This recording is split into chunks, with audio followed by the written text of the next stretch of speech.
Student देखिए, Indian banking system में आज का टॉपिक है बैंकिंग लेजिस्लेशन। देखिए, बैंकिंग लेजिस्लेशन क्या है, थोड़ा और इसमें थोड़े परिवर्तन भी हुए, यानी कुछ चेंजेस भी हुए हैं। देखिए, देश में कुछ जो सहकारी बैंक हैं और कॉमर्शियल बैंकों की एक तरीके से खराबी हालत को देखते हुए सरकार ने हर संभव उपाय कर रही है और इस डायरेक्शन में काम करते हुए जितनी भी गवर्नमेंट बैंकिंग लेजिस्लेशन हैं उनमें 1949 में परिवर्तन करने के लिए एक अध्यादेश पास किया गया है। जो 1949 का पूरा बैंकिंग अधिनियम बना हुआ है उसमें भी चेंजेस करने के लिए उस एक अध्यादेश पास किया गया, जिसके कारण भारत के बैंकिंग क्षेत्र का एक तरीके से कहा जाए तो उनका नक्शा ही बदल जाएगा। स्टूडेंट, राष्ट्रपति श्री रामनाथ कोविंद जी ने जो सभी शहरी सरकारी बैंकों और जो स्टेट लेवल की सरकारी बैंकों को रिजर्व बैंक की निगरानी में लाने के लिए एक तरीके से बैंकिंग लेजिस्लेशन का जो अध्यादेश है 2020 को, यानी 27 जून को उसकी पूरी मंजूरी दे दी थी। 27 जून को अब अध्यादेश पारित होने के बाद सभी बैंकों को कोऑपरेटिव रिजर्व बैंक की निगरानी में आ जाएंगे, जिससे जमाकर्ता के हितों की रक्षा ठीक ढंग से की जा सकेगी। बैंकिंग लेजिस्लेशन एक्ट 1949 क्या है, इसके बारे में देखिए। बैंकिंग लेजिस्लेशन एक्ट 1949 में भारत में एक कानून है जो भारत के सभी बैंकों को कंट्रोल करता है। इससे बैंकिंग लेजिस्लेशन 1949 के रूप में पारित किया गया है। ये एक तरीके से 16 मार्च 1949 को लागू हुआ और 1 मार्च 1966 से बैंकिंग लेजिस्लेशन 1949 में पूरा बदल गया। इस अधिनियम भारतीय रिजर्व बैंक यानी आरबीआई को बैंकों को लाइसेंस देने की शक्ति देता है। जो भी इसके शेयर धारक हैं, शेयर होल्डर और स्टॉक होल्डर एंड जो वोटिंग अधिकार का नियमन रखते हैं, उनकी प्रबंधन की नियुक्ति करना होता है।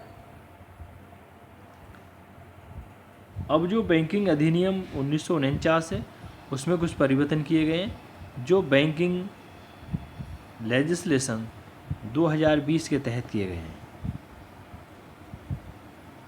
एक तरीके से दो समितियों पर लागू नहीं होगा, एक तो प्राथमिक कृषि ऋण समितियों पर और सहकारी समितियों पर लागू नहीं होगा, जिनका प्रमुख व्यवसाय कृषि के लिए हो। स्टूडेंट, इसके बाद देखिए इसकी पूरी मीनिंग को देख लेते हैं। Banks deal substantially in other people money and in non-judicious use of these funds or their misappropriation in any manner can have very serious repercussions. The failure of some Indian banks in the earlier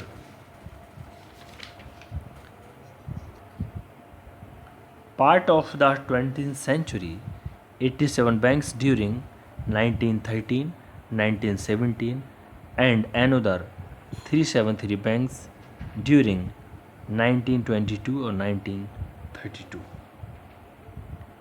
and completely shattered public confidence in banks. More recently, जैसे कि legislation was thus extremely important for twin purpose of protecting the interests of depositors, जो भी जमा करता है, share holder और stock holders, and confidence of the public at large as well as for smooth functioning of monetary and financial system. यानी जो भी जमा करता है, जो भी शेयर होल्डर्स हैं, उनका बैंकिंग सेक्टर पर जो भी पैसा जमा किया है उनका विश्वास और अच्छा हो सके और जो भी उनकी मनी है उसको सेफ रखा जा सके, जिससे किसी भी धोखाधड़ी से बचा जा सके। In view of the important role banks play and by their branch network and woven into the social and economic fabric of the nation, there is a vital need of regulating the sector. A strong need felt a central bank as well as centralized organized banking system for a money market as well as need to guard the interest of stockholder and depositor. RBI Act was passed in 1934 for performing the role of central bank. Banking Revolution Act was passed in 1949 for regulation of banking in India. यानी कि banking जो अधिनियम है वो 1949 में उसके regarding rules regulation पारित किए गए। अब स्टूडेंट जो बैंकिंग लेजिस्लेशन है, बैंकिंग अधिनियम है, वो एक तो आरबीआई एक्ट 1934 और बैंकिंग रेगुलेशन एक्ट 1949 के तहत है। देखिए जो reserve bank of India act है 1934, उसके तहत रिजर्व बैंक ऑफ इंडिया यानी RBI exercise control over banks, they are opening up to their binding up. The regulation do not apply uniformly to all banks and their applicability is dependent on the constitution of the institution, that is whether it is a statutory corporation, a banking company or a cooperative society.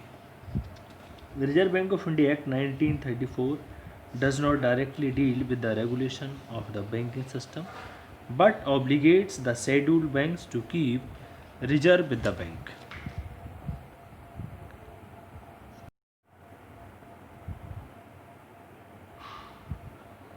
Reserve with the bank so that it can regulate the credit system and ensure monetary stability of the banks.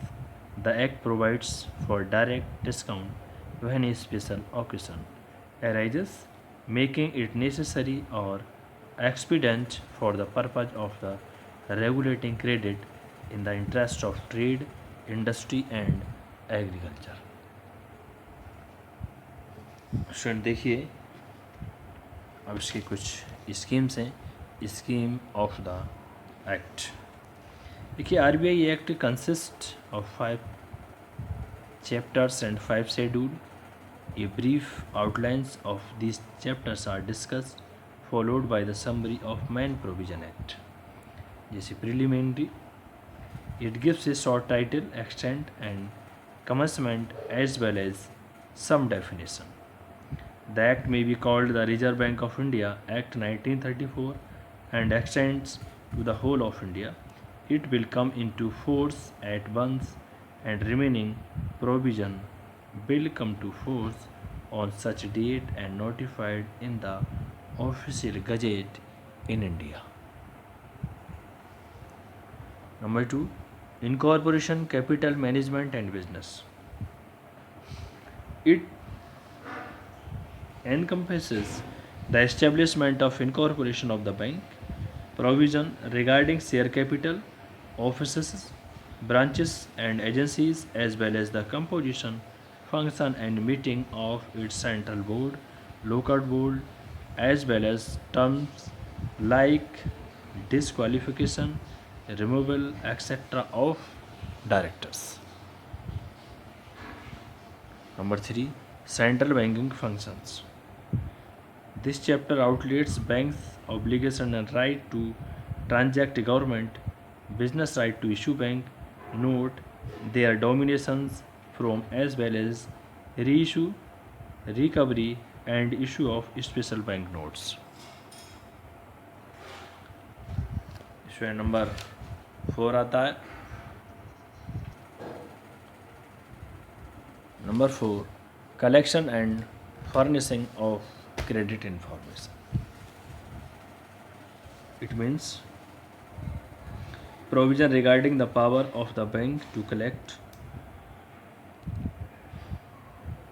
credit information, procedure for furnishing information, and provided information are outlined this chapter.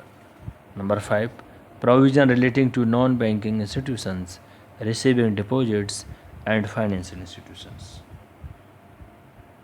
State Bank or its subsidiaries or a banking company as defined in the Section 5 of Banking Regulation Act 1949.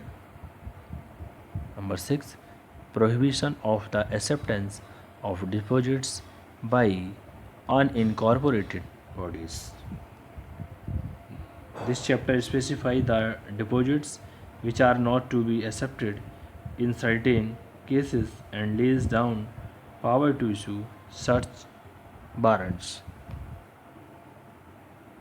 Number 7, regulation of transaction in derivatives money market instrument on securities or securities. It gives the definition of derivatives, money market instrument, repo and securities, as well as specified transaction in derivative. General provision. This chapter gives general provision regarding contribution of central government to reserve funds, national, rural, industrial, and housing credit, appointment powers and duties of auditors, exemption of bank from income tax and super tax deregulation. Next, student, penalties. This chapter lays down penalties for any person, directors, auditor, and company whoever makes a wrong statement willfully, whether in any application, declaration return, advertisement, book account, document etcetera. Student, आज इसके जो main provisions थे, इसकी scheme of the act, इसके बारे में discuss किया. Next हम डिस्कस करेंगे बैंकिंग रेगुलेशन एक्ट के बारे में. Thank you student.